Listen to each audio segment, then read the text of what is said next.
My husband and sister have been secretly hooking up behind my back whenever I'm not around, and now I realize there's no one I can truly call my family.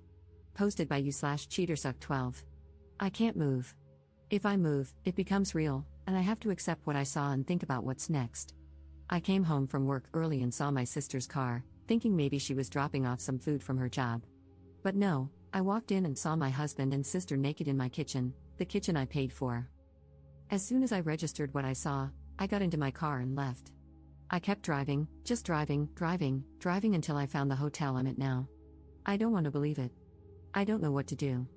My sister, my only family, my best friend, the one who's supposed to be there for me and support me.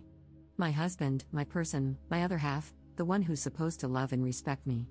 The two most important people in my life have ruined everything. I've blocked them both on my phone. I don't want to hear any of the BS excuses they'll come up with. I don't want to confront this. I want to go back to this morning when everything was fine. Update 3 days later. Sorry for not replying to comments or updating, things have been hectic. I didn't think I needed to explicitly say this, but by naked, I meant they were completely naked and having sex in the kitchen. I admit mentioning that I paid for the kitchen was odd and kind of funny, but anyone who knows me knows that the kitchen is my pride and joy. So yes, when I saw my sister and husband having sex in my kitchen, it stuck with me. And yes, they did see me. When I got to the hotel, I cried for a few hours and just wanted to tell someone, anyone. The two people I usually turn to when something happens in my life were the two I needed to talk about, and it was 11-something in the evening. I didn't want to disrupt my friends' evenings or burden them. So instead, I came to Reddit, thinking not many people would see it. The response I received was overwhelming.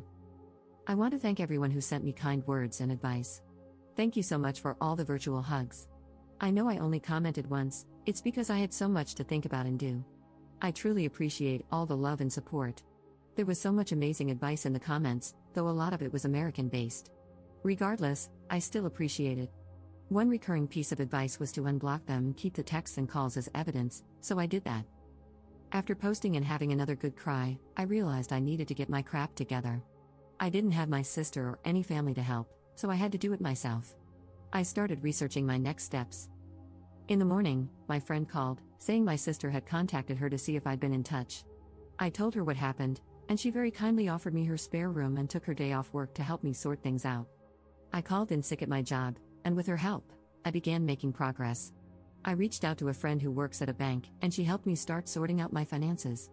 My friend also found me a lawyer to consult. After my phone consultation with the lawyer, I was so overwhelmed. Now I understand why so many women don't divorce their cheating husbands. It's such a lengthy, expensive, and emotionally draining process. Thankfully, I make a stable income and can support myself, and fortunately, we don't have kids. I have to remind myself that things won't happen in one day, it will take time. As for the house, his parents bought it for us. To be honest, after what I saw, I don't even want it. I will try to get reimbursed for my beloved kitchen, otherwise, it can burn for all I care. This whole situation has been incredibly draining, but I knew I had to talk to them. There's no coming back for my husband, and when I checked his messages, they said exactly what I expected: I'm sorry. It's not what it looks like. We didn't mean for it to happen. Please come home. I love you, and so on, just absolute BS. A small part of me thought maybe I could forgive my sister since we only have each other. But after reading her messages, all hope was lost. She used the same excuses our father used when he cheated on our mother and abused us, and she echoed the same things our mother would say when excusing his behavior and abusing us herself. I spoke to her this morning and asked her to tell me straight up, who, what, where, when, and why. She told me that back in July, when I went on a girls' trip, she was at our house and joked to my husband that I'd cheat on him during the trip because that's what always happens. He said no, and they joked about it, but then she suggested he get even with me. That led to them having sex. Once turned into 2 or 3 times, and then it happened whenever they could manage it. There was never any evidence or sign that I was going to, or even thinking about, cheating. I told her we were done and there's nothing she can do to repair this. Later, I got a call from an unknown number. It was my mother, who I haven't spoken to in 7 years. It turns out my sister has been in contact with her and told her what happened. My piece of trash mother, the same woman who used to beat me for breathing wrong, had the audacity to say this is what I get for taking her daughters away from her. It hurts so much. I know things are going to get even messier, and it's going to be a long few years. I've now lost all my blood relations. I need to get all my stuff and find a new place. I want to show them that I can and I will thrive without them. Again, thank you all from the bottom of my heart for all the love and advice. To all the people in the comments who can relate to my situation, I'm so sorry. Second update 10 months later. I actually forgot about this account until recently, and when I logged back in, I saw so many people still commenting, messaging me, and checking up on me. To those people, thank you for your kindness.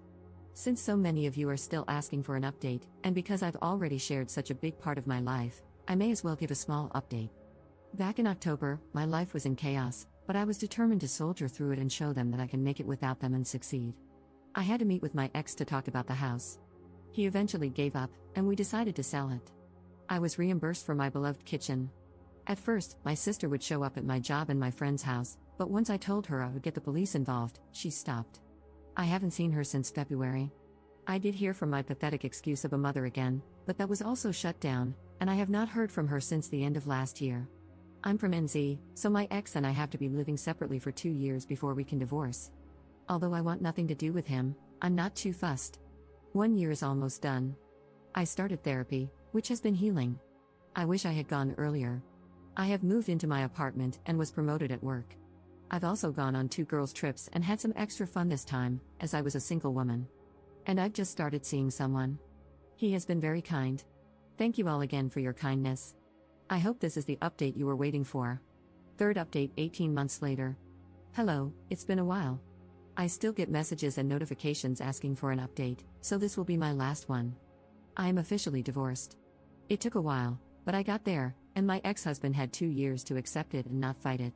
I've got my own house, a nice kitchen, a cute, mature man on my arm, friends who treat me like a sister should, and a job that respects me. I'm happy and couldn't care less where my biological family is or what they're doing. I am enjoying the wonderful summer we're having in NZ and living my life. Thank you all for the support. Wish you all the best.